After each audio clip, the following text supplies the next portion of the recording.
Olá, eu sou a Thelma e hoje é dia de falar do Museu do Ipiranga, que faz parte do Museu Paulista, que eu fui visitar ontem depois da reforma. Mas antes de entrar no próprio museu e falar um pouquinho do que eu vi por lá, eu queria convidá-los a se inscreverem aqui no canal, curtirem esse vídeo. Se vocês gostarem, é claro, me seguirem lá no Instagram com os conteúdos mais curtinhos. E tem newsletter com link na descrição. E hoje é dia de Museu Paulista ou Museu do Ipiranga. Ele é mais conhecido como Museu do Ipiranga e o que eu percebi é que a própria USP adotou o Museu do Ipiranga como a sede do Museu Paulista, que faz parte da Universidade de São Paulo. E aí vamos contar um pouquinho dessa história e contar como ficou o Museu do Ipiranga depois da reforma que terminou agora em setembro para as comemorações do bicentenário da nossa independência. Então, o que acontece? A gente tem a República, né, o período da República já instaurado e decidem fazer um monumento para comemorar a independência do Brasil e tudo mais. Isso vai acontecer, então, no final do século XIX, nos idos de 1885, que começam a escolher arquitetos, pesquisar, para desenvolver, para construir um monumento, que vai ser o Museu do Ipiranga. Então, começa, veja, uma construção mais recente. A gente poderia imaginar a independência algo um pouco anterior, mas não. O monumento em si, o prédio, ele vai ser construído entre 1885 e 1890, final do século XIX. Então, o prédio é construído em primeiro lugar. Eu vou tentar colocar aqui algumas fotinhos para vocês, mostrando a construção, como ele era, e ele era cercado por vegetação ali na colina do Ipiranga, perto do riacho e tudo mais. Então, primeiro, erguem esse edifício e as pessoas vão visitar o Museu Paulista, que tinha um outro nome na época, se não me engano, mas ele é transferido, parte desse acervo é transferido para esse prédio que foi construído. Então as pessoas vão começar a passear, fazer uns piqueniques aí nos jardins, como vocês podem ver nas fotos, e vão visitar esse museu. O jardim, que é uma obra arquitetônica bem interessante, no estilo francês. Aliás, o próprio prédio também tem um estilo eclético, mas visa ou se inspira nas construções europeias renascentistas. E, de fato, quem já visitou alguns palácios, óperas, quando entra no Museu do Ipiranga, vê uma certa similaridade nessa construção, onde você tem aquele estilo de escadarias, esse corpo mais alongado, não tão profundo, todo esse estilo, as colunas, as decorações, enfim, são vários aspectos que vão remeter à nossa memória, né? Vão nos lembrar palácios europeus renascentistas. A Ópera de Paris, por exemplo, me lembra um bocado quando eu entro, claro que em proporções bem menores. E também eu estava com a minha mãe ontem e ela foi comigo na Ópera de Paris. Eu falei, você não acha parecido, mãe? Ela falou, olha, acho que lá era muito escuro. Porque o museu, ele tá bem iluminado, então faz um certo contraste. Também acho que a profusão de madeiras usadas na Ópera de Paris, dando também uma sobriedade, um ambiente mais escuro para a ópera, acaba diferenciando do museu, que está bem iluminado. Então, a minha mãe acabou não traçando um paralelo tão forte assim. Voltando ao jardim, que também tem esse desenho francês, todo organizado, é um jardim mais são simétricos. As plantas, elas ficam ordenadas em canteiros muito organizados, é uma característica francesa e é trazido para esse jardim que começou a ser construído no começo do século XX. Então a gente tem o prédio já sendo utilizado no final do século XIX, 1890, 95, e aí os jardins começam a ser construídos em 1910, alguma coisa assim um pouco antes, e se estendendo por anos essa construção. E aí começa a chegar a época do centenário da independência em 1922. E para isso, para essas celebrações, eles precisam fazer algo ali, incrementar. É aí que constrói o monumento que a gente encontra lá embaixo. Também a avenida foi construída, hoje é a Avenida Dom Pedro I, eu acho. Agora eu não lembro os nomes, mas uma daquelas avenidas foi construída e o monumento, onde a gente vê o quadro do Pedro Américo representado em bronze, numa escultura, além de outras esculturas. Ali também, na parte subterrânea, a gente tem a Capela Imperial, onde a gente vai encontrar os restos mortais das imperatrizes e tudo mais. Tudo isso vem posteriormente para essa celebração. Eu acho que nem conseguiram entregar tudo em 1922, né, no primeiro centenário. Beleza, mas isso vai sendo aprimorado e a gente vai conhecendo mais recentemente esse formato do Museu do Ipiranga, que foi fechado anos atrás. Eu já não lembro agora exatamente quanto tempo ele ficou fechado, mas foi um bom tempo, porque para o segundo centenário reformaram todo o prédio. Não só reformaram, como escavaram a parte inferior. Ele tinha antes 3 andares, 2 grandes e 2 partes pequenas aqui nas pontas. Eles escavaram, então existe um subsolo agora que é por ali que você entra. Senão você vai entrar na internet, vai fazer a sua reserva para visita, por enquanto ela é gratuita, tá bem concorrida. Foi meu cunhado que reservou para mim, para minha irmã, meu sobrinho, minha mãe. Nós 4 fomos ontem. Tá um pouquinho complicado, mas dá para reservar sim. E aí você tem que lembrar de levar o seu comprovante de vacina, porque isso é pedido na entrada, além do seu ingresso. E aí você começa a visita. Ele é um museu pequeno. Para quem não conhecia anteriormente, que antes ele era aberto ao público, você visitava a hora que você quisesse. A gente ia quase... A gente estava passeando, eu moro aqui do lado do museu, então a gente ia passear nos jardins, fazer uma caminhada e falava, vamos visitar o museu? Vamos! A gente visitava o museu, era assim, era bem... Mas isso já faz uns 10 anos, né? Agora tá bem concorrido e ele tá bem mais estruturado, ele foi todo restaurado, né? Pisos, todos os ornamentos, ele tem as colunas, quando você olha ele de frente, uma série de colunas foram todas restauradas, com primor, né? A cor amarela dele tá todo renovado, muito bonito. O piso, gente, dá gosto de andar naquela parte externa, porque tem a parte interna e tem uma parte como se fosse uma varanda. Os pisos estão maravilhosos, todos restaurados um a um, os azulejos, esses pisos lindíssimos. Então é muito legal da gente conhecer. E aí você entra na parte central, tem a escadaria dupla em mármore, é bem bonito, tapete vermelho. E aí você vai ver vasos que tem água dentro. Esses vasos que ficam no topo da escadaria trazem água dos rios brasileiros.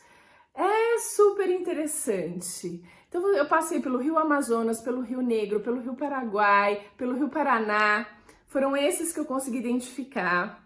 Aí você vai ver estátuas, tem muitas representações em estátua e quadros mostrando Dom Pedro I, Tiradentes, muitos bandeirantes, eles são bastante retratados. Aí você vai ver retratos de São Paulo. em diversas épocas. Você vai ver as plantações de café, cana, e é tudo bem voltado para esses momentos históricos, mas você não vai encontrar nada muito anterior a isso. Então é, de certa forma, algo mais contemporâneo ao próprio edifício, a vida das pessoas nesses momentos que eu fui comentando com vocês. Por que eu tô falando isso? Porque eu acho que eu ouvi meu cunhado comentando que ele não achou tão como a gente está talvez acostumado com museus europeus, onde você tem coisas muito antigas. O Museu do Ipiranga, ele traz esse momento histórico pós-independência do Brasil, de certa forma, e ele vai retratar alguns objetos, por exemplo, da vida cotidiana, mas que são super interessantes, na minha opinião. Aspectos arquitetônicos, ele vai abordando, tem umas maquetes maravilhosas, para quem, eu sou fã de maquetes, tem umas maquetes maravilhosas do próprio museu, tem algumas, uma outra coisa que eu achei encantadora e super inclusiva, todas as obras, ou a maior parte delas, sejam quadros, sejam principalmente os quadros, eles têm uma descrição para deficientes visuais logo em frente, isso tudo com relevo e textura, além do braille. Então você vai tocando, o deficiente visual consegue ter uma percepção daquela obra. É muito interessante. Então para você que, no caso, para mim, eu fiquei comparando esses detalhes, ela fica clara numa proporção menor, porque muitas obras ocupam a parede inteira, uma parede inteira. Então você vai notando esses relevos, né? Qual não foi o cuidado de retratar aquilo de forma que o deficiente visual consiga ter uma percepção do que está sendo exposto ali. É muito interessante. Tem toda uma parte sensorial também, claro que você pode ouvir, tem partes descritas, tem partes que você poderia cheirar. Ontem ainda estava em andamento essa parte, mas na parte voltada ao café, por exemplo, você poderia cheirar terra, café. Tinha alguns itens, meu sobrinho já tinha ido há um tempinho atrás, ele disse que tinha isso, que o café, grãos de café, você poderia cheirar dentro de um potinho. Não tava lá agora, acho que tá, preciso de algum ajuste, alguma coisa assim, mas tá bem interessante. E aí vocês pensam, mas o que tem de tão interessante nessa parte de instrumentos, de mobília, né, que é de um passado relativamente recente? Olha, eu fiquei encantada com a parte escritor que tinha ali. Eles tinham uma exposição de penas, as mais diversas, usadas anteriormente. Máquina de escrever, que hoje já é um artigo do passado, mas uma bela máquina de escrever que eu adorei encontrar. Tinha um estojo de compassos para arquitetos. Fiquei pensando, quem usa um estojo de compassos de todas as formas que você possa imaginar. Aí você vai para máquinas de costura, você vai para propagandas do MAP.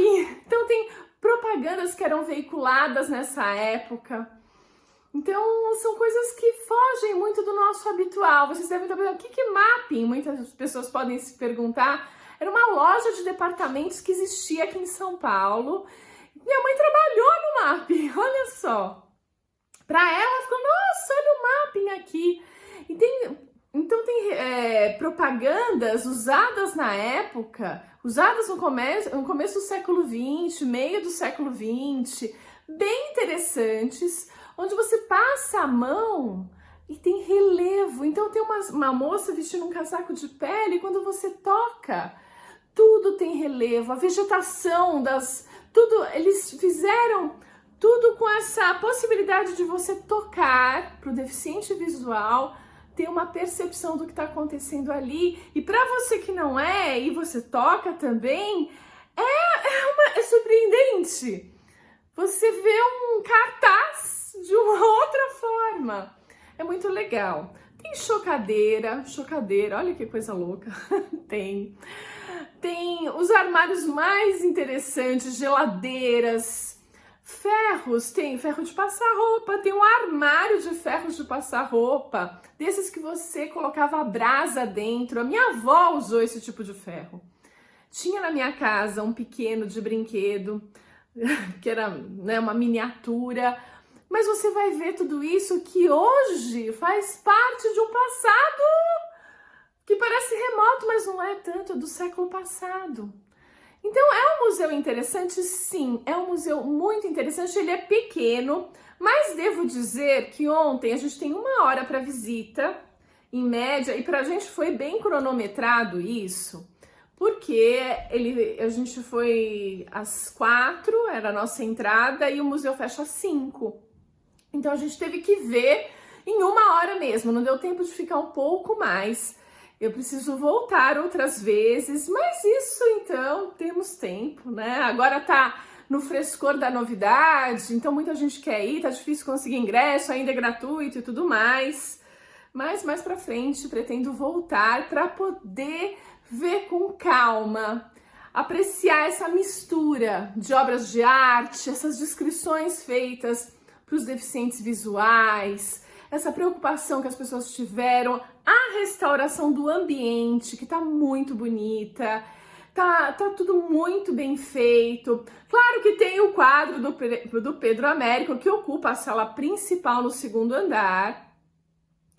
Claro que ele tá lá, Independência ou Morte, com toda a polêmica, com toda a mistura de elementos que ele traz, né? O povo de um lado, né? Dom Pedro do outro, uma cena imaginada.